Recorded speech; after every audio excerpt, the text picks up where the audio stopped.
BTN 시청자 여러분, 그동안 안녕하셨습니까? 경전속 수행 이야기 이재열 법사입니다. 오늘 말씀드릴 주제는요, 부처님 당시에 계율을 아주 철저하게 지니고 수호했던 어떤 비구 스님의 이야기가 되겠습니다. 잘 아시다시피 불교 수행에는 여러 가지 길과 그 방법이 있습니다. 그런데 그렇게 많은 길과 방법은 세 가지로 포함이 됩니다. 계학과 정학과 해학입니다. 여기서 학이라는 말을 쓰는데요, 그 학이라고 하는 것은 단순히 배운다는 의미가 아니라 실천한다는 의미를 지니고 있습니다. 그래서 계를 실천하는 것, 정을 실천하는 것, 해를 실천하는 것인데, 계라고 하는 것은 매우 도덕적인 생활, 청정한 생활을 의미하고요. 정학은 마음에 번뇌가 생기지 않도록 마음을 한 곳으로 모아서 집중하는 공부를 말하고요. 해학은 지혜를 닦고 지혜를 개발하는 공부라고 말씀드릴 수 있습니다. 그런데 이 세 가지 중에 가장 기본이 되는 것이 뭐겠습니까? 맨 처음 계학입니다. 이 계학을 부처님께서는 매우 중요하게 설하셨어요. 이 계학이 제대로 갖춰지지 않는다고 한다면 뒤에 나오는 정학과 해학을 성취할 수가 없습니다. 그래서 여러 불자님들이 불문에 귀하게 되면 3기 의례를 하게 되고 다음이 5계를 받습니다. 제가자가 지켜야 될 도덕적인 규범이 5가지 계에 관한 실천입니다. 원래 이 계라는 말은 지악수선의 의미를 지니고 있어요. 이는 모든 악을 그치고 모든 선을 받들어 행한다는 의미입니다. 계에는 소승계가 있고 대승계가 있는데, 소승계는 좀 소극적입니다. 단순히 나쁜 짓을 하지 않는 것을 의미하고요. 대승계는 한 걸음 더 나아가서 단순히 나쁜 짓만 하지 않는 것으로 그치는 것이 아니라 적극적으로 모든 착한 행을 실천하는 것을 대승에서는 계로 삼고가 있습니다. 그런데 이 계를 말할 때 그냥 계하지 않고 계율이라는 말을 쓰지요. 불교에서는 사실 계와 율이 구분되어 있습니다. 계라고 하는 것은 자발적이고 도덕적인 것입니다. 반면에 율이라고 하는 것은 타율적이고 강제적이고 법률적인 의미를 지니고 있어요. 그렇기 때문에 계를 범하면은 거기에 따르는 책임을 지지 않아요. 그런데 율은 범하게 되면 거기에 대한 책임을 묻게 됩니다. 그렇다고 한다면 계는 누구에게 필요하느냐면 스님과 제가신자에게 다 필요하지만 율은 스님들에게만 필요합니다. 그래서 신도들에게는 율이 없어요. 계만 있고 율이 없습니다. 율은 출가 스님에게만 해당되는데, 그렇기 때문에 율을 깨뜨리게 되면은 스님들은 그에 따른 응분에 책임을 져야 되고 거기에 대한 대가를 지불해야 됩니다. 그런데 계를 범하게 된다고 해서 누가 벌 주질 않습니다. 그렇잖아요? 예. 다만 어떻게 해야 되느냐면, 계를 범했을 때는 자신이 범한 거에 대해서 겉으로는 책임을 지지 않지만 마음으로 자기 자신이 계를 범했다는 사실을 부끄럽게 생각하고 그것을 참회해야 합니다. 네. 근데 스님들은 제가자들이 지켜야 될 계도 율로 다 정해져 있기 때문에 신자들은 계를 지켜도 벌 줄 사람이 없지만은 스님들은 계를 깨뜨리게 되면은 거기에 따른 응분의 대가를 받으셔야 되는데요. 가장 무거운 벌이 뭐냐면은 채탈도첩이라고 하는 성적을 박탈당하고 출가 생활을 하지 못하고 속인으로 환속해야 됩니다. 네. 계를 지키지 않으면 번뇌를 극복할 수도 없고요. 지혜가 생길 수가 없습니다. 그리고 계를 깨뜨리게 되면은 마음이 청정해지지 못할 뿐만 아니라 자꾸 마음에서 나쁜 생각이 일어나기 때문에 수행의 길로 나갈 수가 없습니다. 이와 같은 정신에 의해서 부처님 당시에 어떤 제가신자가 있었습니다. 그런데 그 제가신자는요, 무슨 직업을 가지고 있느냐 하면은 보석을 광택내는 뭐 그런 직업도 있나 보죠? 예, 보석을 잘 수리하고 광택내는 그런 직업인데요. 사바티 성의 임금인 프라세나짓 파사익 왕의 부인 생일이 돼가지고 그 부인께서 자신이 아끼고 있던 반지를 그 제가자에게 갖다 주면서 이것을 깨끗하게 닦아오라고 이렇게 했습니다. 그러니까 어떻게 해야 돼요? 이것을 왕비의 보석이니까 그것을 잘 보관을 하고 정성껏 다듬어야 합니다. 이 사람이 그것을 열심히 청소를 한 거죠. 깨끗이 닦는 거죠. 이렇게 깨끗이 닦다가 잠시 손을 닦기 위해서 그 폐물을 잠깐 놔뒀습니다. 보석을 잠깐 놔뒀어요. 놔두고서 손을 닦고 있는데, 손을 닦는데 정신을 이렇게 집중하고 있었는데, 그때 누가 서 있었느냐면 그 집에 날마다 와서 음식을 빌어 갔던 출가하신 스님이 서 계셨습니다. 공양할 때가 돼가지고 밥을 얻으시러 보석을 닦는 제가신도의 집안을 방문했던 거죠. 그래서 그 광경을 쳐다보고 있었습니다. 바로 무슨 큰일이 벌어졌느냐 하면은 그 보석을 닦는 사람이 손을 닦는데 마음을 팔다 보니까 옆에 있는 보석이 누구에 의해서 없어지느냐면요, 거위가요. 그것이 먹을 건 줄 알고 삼켜버렸어요. 그것을 누가 봤느냐면 비구 스님이 다 보셨어요. 문제는 보석을 닦는 사람이 손을 다 닦고 나서 물건을 다시 집어들려고 했더니 없는 거예요. 아무리 찾아도 없는 거예요. 그럼 누구를 의심할 수밖에 없습니까? 스님을 의심할 수밖에 없습니다.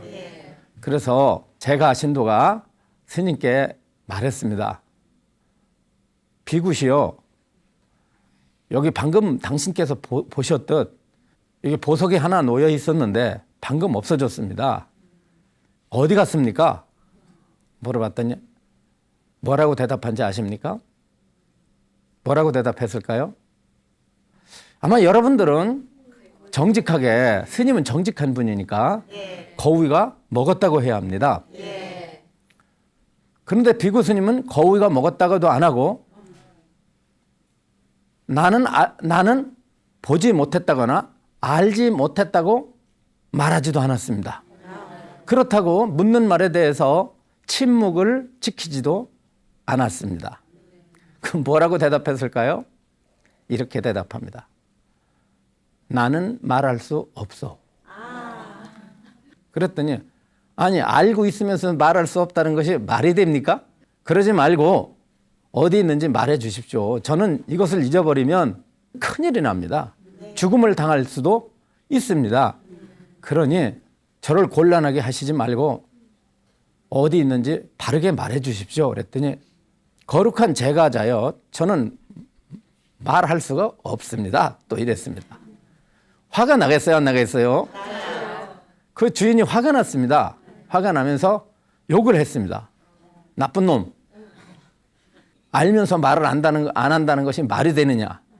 필시 당신이 이것을 훔쳐서 나중에 스님 노릇을 그만두고 세속에 내려가서 다시 장가를 들어서 그걸 팔아가지고 옹탈공탈 재밌게 살려고 이걸 훔쳐갔지 않았느냐. 여기서 당신하고 나하고 둘밖에 없었어. 그런데 말할 수 없소라고 하는 말이 무슨 뜻이냐. 도둑은 당신밖에 없으니 좋게 말할 때 내놓으라고 말했습니다. 그러자 비구 스님이 말씀하시기를 나는 훔치지 않았소. 그러나 말할 수 없소. 그리고 나는 거짓말을 하지 않습니다. 그랬어요. 자, 그런데요. 여기에서 왜 비구 스님이 나는 말할 수 없소 하고 대답했을까요? 첫째는 뭐냐면은 모른다고 말하면 망어라고 하는 불망어, 출가한 스님은 거짓말을 시켜서는 안 된다라고 하는 계율을 깨뜨리게 됩니다. 두 번째, 가장 중요한 것은 거위가 먹었다고 한다면 반드시 거위는 죽음을 당하게 돼 있어요. 그러면 계율에 보면 부처님께서 스스로 살생하지 말고 남을 시켜 살생하지 말고 살생하는 걸 그대로 보고 있지 말라고 했거든요. 그렇지 않습니까? 그렇다고 한다면 간접적으로 정직하게 말함으로 인해서 거위가 죽음을 당하게 돼요.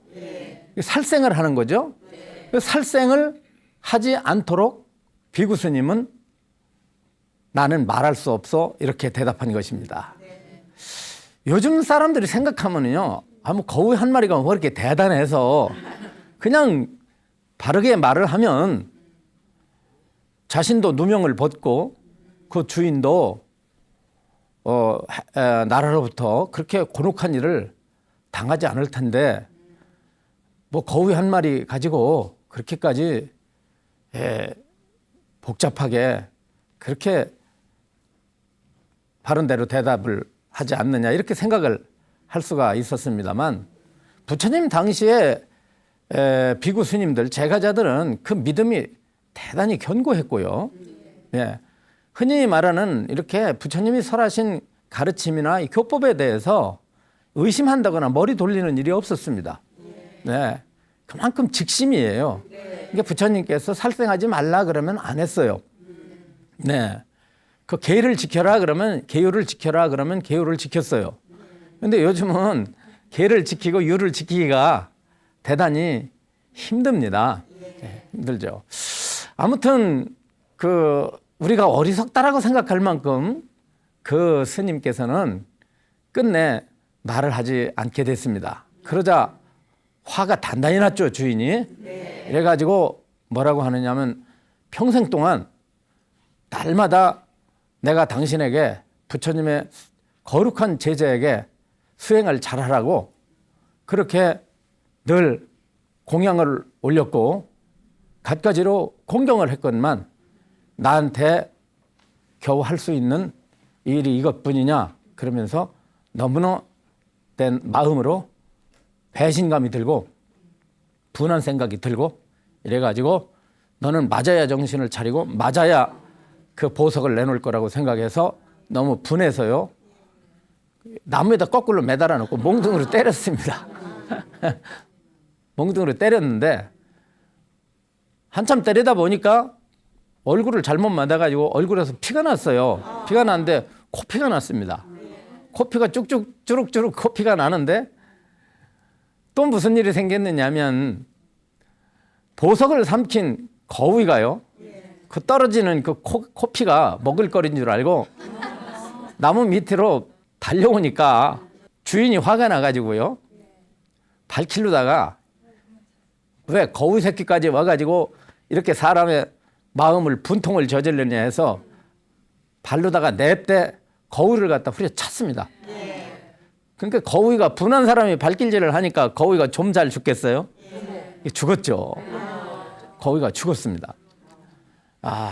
죽으니까 비로소 매달려 있던 비구 스님이 하신 말씀이 주인이요 저 거위가 죽었습니까? 그랬더니 죽었다는 거예요. 거위가 먹었습니다. 거위의 배를 갈라보면은 그 보석이 나올 것입니다. 이렇게 말을 했습니다. 그래서 주인이 비구 스님을 나무에서 얼른 풀러 들이고 거위를 가서 이제 배를 갈라봤더니 그 거위의 우유 속에서 보석이 나온 거예요. 그때 그 보석을 청소했던 그 주인의 심정이 어떻겠습니까? 너무너무 마음이 부끄럽고 비구 스님께 죄송스러운 마음을 금할 기가 없어서 비구 스님께 백배로 사죄를 했습니다. 그런데 비구 스님은 조금도 언짢아하거나 화를 내거나 원망을 하지 않는 것이었습니다. 왜냐하면 자기 자신이 부처님께서 제정하신 계율을 철저히 지킴으로 인해서 받은 그러한 일이었기 때문에 몸은 대단히 아프고 사실은 얼마나 맞았든지 골병이 들어가지고요. 그 뒤로 얼마 안 있다가 그 비구 스님은 몸을 버리게 됩니다. 죽게 돼요. 죽고 나서 그 비구 스님은 계율을 지킨 그러한 공덕으로 화락천이라고 하는 천상에 태어나십니다. 천상에 태어나셨는데 그리고 그 금을 세공했던 사람은 그 뒤로 더욱더 부끄럽게 생각을 해서 부처님께 참여하고 자기 자신이 스님들에게 더 철저하게 공양을 올리고 공경을 하면서 자신의 일생을 뉘우치게 됩니다. 이런 일화가 바로 부처님 당시부터 전해져 내려오고 있습니다. 요즘에 동물보호법이 강화가 됐다고 하죠? 네. 그렇죠. 동물을 학대하는 예가 너무 많죠. 말 못하는 짐승이라고 해서 때리고 혹은 잡아먹고 이런 일이 비일비재합니다. 또 자신이 기르던 그런 어떤 반려견이나 애완동물을 쓸모가 없어지면 병이 들거나 나이를 먹게 되면은 버리는 예도 많습니다. 불교에서 볼 때 모든 생명의 그 본질은 다 똑같습니다. 사람의 목숨이라고 해서 우리가 소중하게 생각을 합니다만 진리의 입장에서 보면은 하잘것없는 생명이라는 것은 없는 것이죠. 다 소중한 것입니다. 자, 이와 같은 그 계율에서 가장 앞서는 계율이 뭐냐면 바로 불살생입니다. 살인하지 말라가 아니라 살생하지 말라는 것이죠. 왜냐하면은 이 모든 중생들은 너나 없이 다 고통을 싫어하고 행복을 추구합니다. 자기 자신이 고통을 싫어하고 행복을 추구한다고 한다면 모든 생명들 또한 자기처럼 자기를 생각하게 되어 있으니까 자기가 자기 자신을 아끼고 사랑하듯이 다른 생명도 아끼고 사랑해야 된다는 것을 그 비구 스님께서는 몸소 그것을 우리들에게 보여주셨습니다. 부처님께서 말씀하시기를 만약 살생을 하면서 혹은 계율을 깨뜨리면서 도를 닦는 것은 또 청정하지 않은 비도덕적인 삶을 살면서 부처의 세계에 간다는 것은 뭐와 같으냐면 똥을 깎아서 전단향을 만드는 일이래요. 여러분 어떻게 생각하십니까? 똥은 아무리 깎아도 향이 될 수가 없듯이 남으로부터 비난을 받는 삶, 비도덕적인 삶, 청정하지 못한 삶은 진리에 결코 가까이 갈 수도 없고 궁극적으로 어떤 행복도 우리에게 주어질 수 없다는 점을 우리 불자님께서 잘 아시고 자신과 이웃에 대해서 바른 생활을 하시면서 보여주시기야 할 것 같습니다. 오늘은 계율 가운데에서 가장 기본이 되는 불살생에 얽힌 그 계율의 이야기를 여러분들께 소개해 드렸습니다. 부처님께서는 이 계율에 대해서 너무도 중요하고 가장 으뜸 가는 수행의 길이라고 이렇게 설하셨습니다. 오늘 이야기는 이것으로 마치겠고요. 다음 시간에는 좀 주제가 특이한 주제가 되겠습니다. 정 떨어지는 공부 이야기가 되겠습니다. 정 떨어지는 수행 이야기인데요. 좀 내용이 특이하고 좀 좀 파격적입니다. 여러 불자님들 다음 시간을 기대해 주시고요. 다시 뵙도록 하겠습니다. 감사합니다. 성불하십시오.